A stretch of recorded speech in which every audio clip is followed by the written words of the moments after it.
All right, let's move on. What we know from information derived from the construction plans found in the area of Parcel 10 is we're going to fill in the existing ditch. We're going to install a new ditch in the SH area. That new ditch is going to be wider and slightly deeper than before. Proposed depth will be up to 3 feet deep. We're going to remove the existing culvert and we're going to install a new one further east. State Route 87 will remain a 2-lane roadway, but will have 8-foot shoulders to accommodate horse-drawn vehicles. State Route 87 will remain a level roadway in the area of Parcel 10. All right, so we've reviewed the plans, we've used Google Earth to look at the property. Now let's assess the complexity of the valuation problem based on what we know right now. That is the basis for mods A and B on VA plan rating. All right, before we do that though, let's remember what complexity is. Complexity is determined by the effect of the taking on the whole property. If there is nominal effect, then the valuation problem is determined simplistic and uncomplicated, and the value analysis would be the appropriate valuation format to estimate compensation. But if there's an obvious negative effect, where it's clear the residue of the whole property suffers a damage resulting from the taking, then the valuation problem becomes complicated. And at that point, the value analysis report is no longer the appropriate format to utilize. Also, if the waiver of appraisal is going to be used, the anticipated amount of compensation has to be less than $10,000, but plans aren't going to tell us about valuation. In a real project scenario, there will be at least 3 assessments of the parcels to ascertain the complexity of the valuation problem. The first one starts with the project management assessment. This happens early in the acquisition phase of the project, and it's done so the manager can determine the complexity of valuation issues and acquisition issues on all the parcels, so the manager knows what talent is needed and how long it's going to take to complete. Determining the complexity of the valuation issues at this stage is a preliminary determination for property acquisition purposes. Second, ODOT's participation to assist in defining the appraisal problem will be the second assessment. This is required by 49 CFR Part 24. ODOT and the appraiser will meet and agree about the complexity of the appraisal problem at the beginning of the appraisal assignment. When done, ODOT and the appraiser will sign a form called the pre-assignment checklist that will acknowledge that all parties agree that it's either a non-complex or a complex valuation problem. Finally, 3, the appraiser's assessment of the valuation problem. It's the appraiser who estimates compensation based on their unbiased opinion of value, and ultimately it's the appraiser who's going to make a determination about the complexity of the valuation issues to put forth their opinion of value and compensation. So, the beginning of the acquisition phase, we have a preliminary assessment of the valuation problem. At the beginning of the appraisal of the parcel, we have another assessment of the evaluation problem where the agency and the appraiser agree whether it's complex or simplistic. And finally, as the appraiser is developing the valuation, they will make a final determination regarding the complexity of the valuation problem. So the first step is to determine what the whole property is before the taking. So to determine the whole property, we know that the fee owner is James A. and Sally A. Riebe. We know the Riebe's own auditor parcel 18-06-4800. We know that that parcel contains 3.99 acres. We got that from the summary sheet on the plans. And of that 3.99 acre area, 0.1396 acres is encumbered by PRO, which means it's an existing standard highway easement. Mineral rights are conveyed to others, and those are subsurface rights, and they're not affected by the project. We got that information off the summary sheet also. If we had a title report, it also would have shown us that information. The Riebe's own no abutting property. Property is improved with a single-family residence. There's no conflict between the whole property and the larger parcel. Let's have a short discussion here. In eminent domain valuation, we need to determine what the whole property is before the taking. That whole property and the larger parcel can be the same, but at times they can be different. In this case, they are the same. When they could be different is assume Riebe's owned two adjacent properties. Each had its own auditor parcel, but they had separate highest and best uses. So for example, the Riebe property that we're looking at right now is improved with a single family residence. Let's assume that the property next door, also owned by Riebe's, was improved with a commercial retail establishment. Those would have two very different highest and best uses. So arguably, those two parcels would be two distinct and different larger parcels. So when we have a situation where the larger parcel and the whole property are different, we would have an issue, and the appraiser would probably need to talk to ODOT management to make a determination as to how we should appraise that. Generally, in Ohio law, we appraise the whole property. So in the case where the Riebes would have owned two adjacent parcels with dissimilar highest and best use, we would have to appraise the whole, both those parcels, under one appraisal and value those as if one buyer was buying those two parcels together. Sometimes for acquisition, we may not do that for valid reasons, but that's why if we run into a situation like that, we need to talk to ODOT management so that if we need to bring in legal opinion, we can do that. But in this case, we don't have that issue. In this case, Riebe's own one parcel, and so the whole and the larger parcel are the same thing. So in conclusion, the whole property and the larger parcel are the same, which is a 3.99 acre tract of land owned by the Riebes. So now we have to determine the highest and best use of that whole property. So first we're going to look at the legal constraints. And the first thing we're going to look under legal constraints is the zoning restrictions on this property. And so property is located in Geauga County, and so here are the zoning information in Geauga County. The Riebes happen to exist in Middlefield Township. And that rectangular red square, or that rectangular red that I've just inserted in there, shows where Middlefield Township is at, and it says there is no zoning in Middlefield Township. So there are no zoning constraints, so development is limited to what physically can be developed on the property and what's typical and feasible of the area. So legal constraints continued. We have no public water or sewerage lines in the area. Developing the site's going to require an on-site well and an on-site septic system. Moving on to physical constraints. Total site area is 3.99 acres.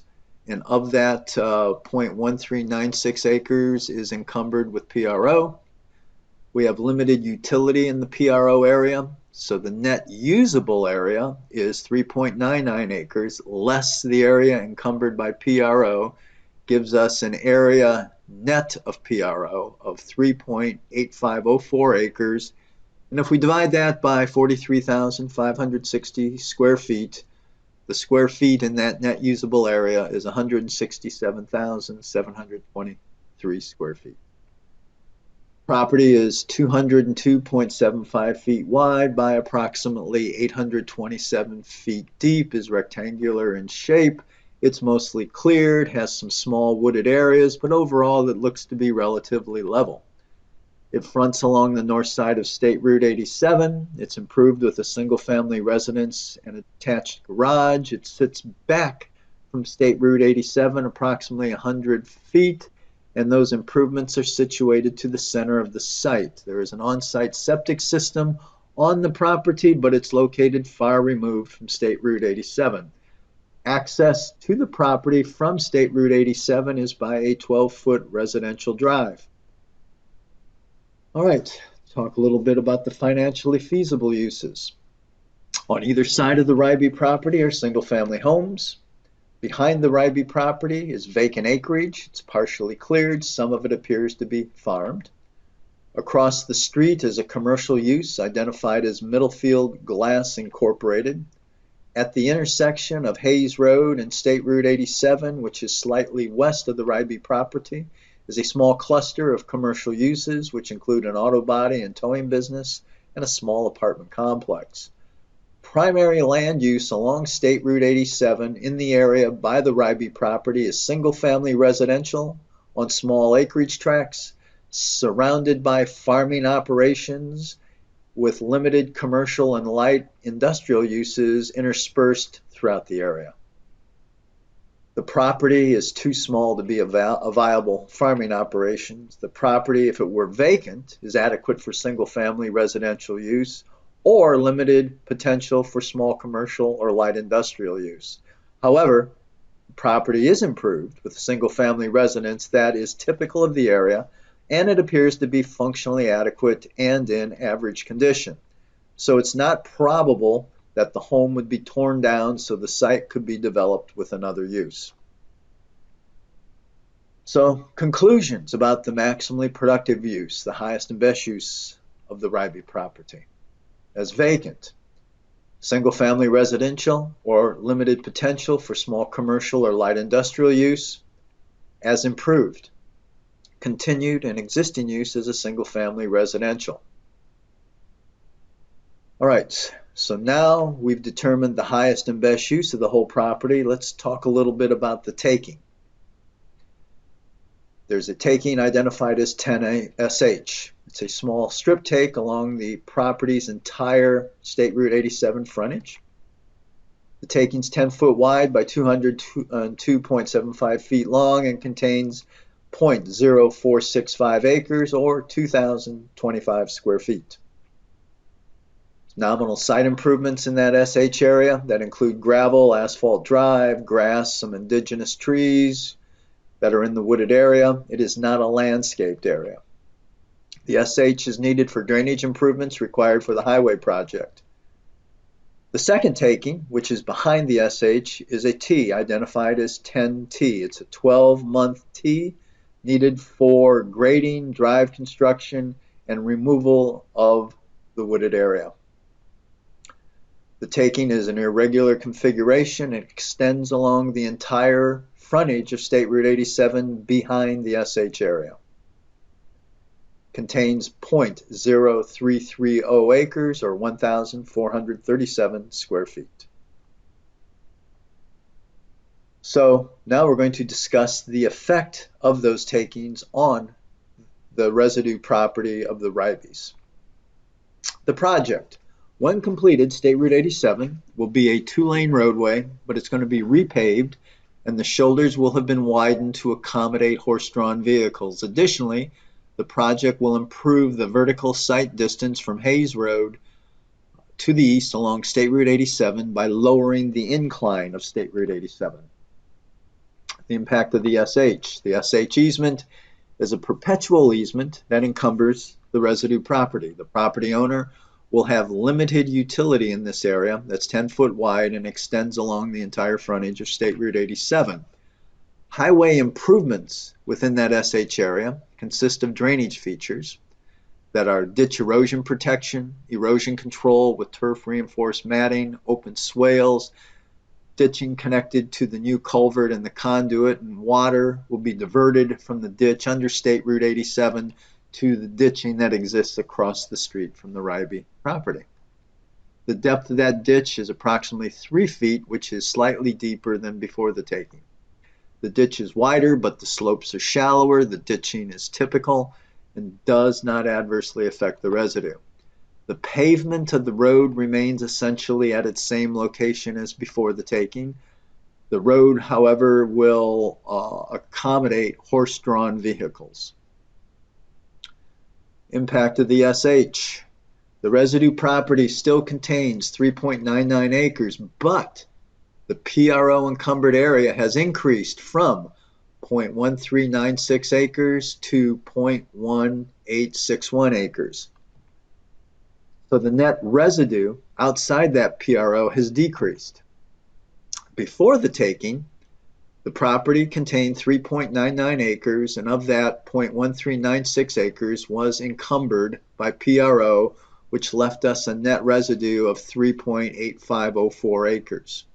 After the taking, the residue still contains a total area of 3.99 acres, but that PRO area has increased, and it has increased to 0.1861 acres, so the net residue has been reduced to 3.8039 acres.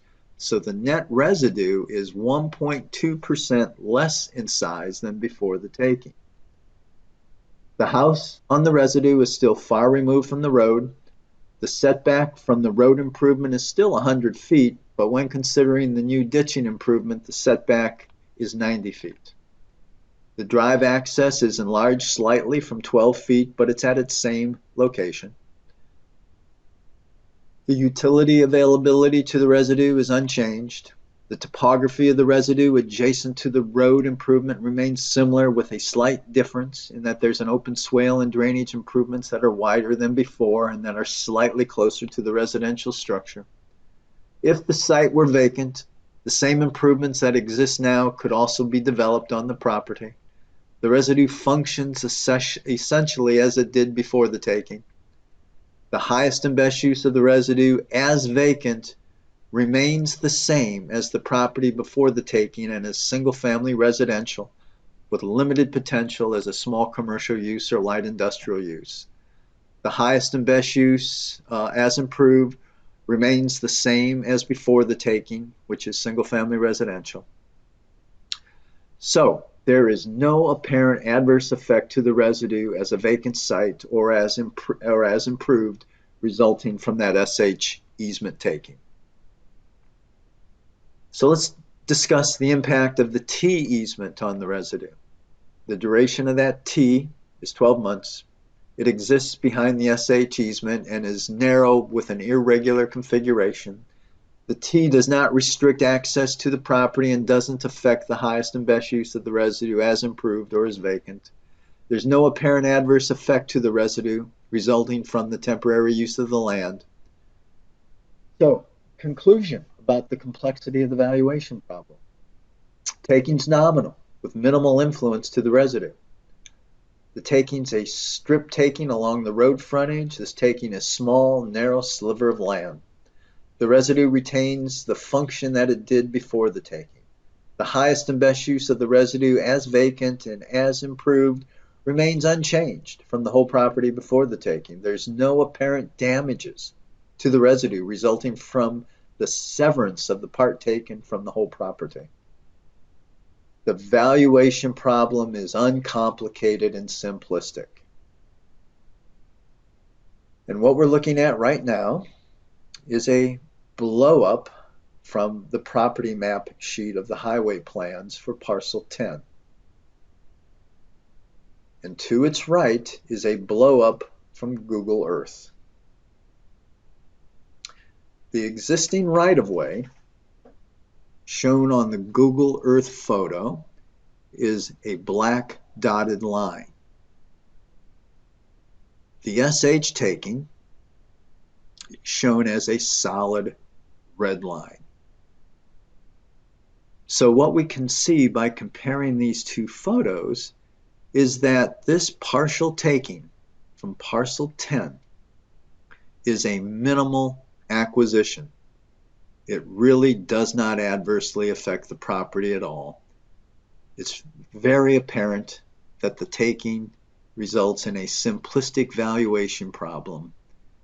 It's pretty apparent that the compensation amount is going to be less than $10,000 as the taking is so small, and that a waiver of appraisal is appropriate for this, and the value analysis report can be used for it. So let's move on to a knowledge check.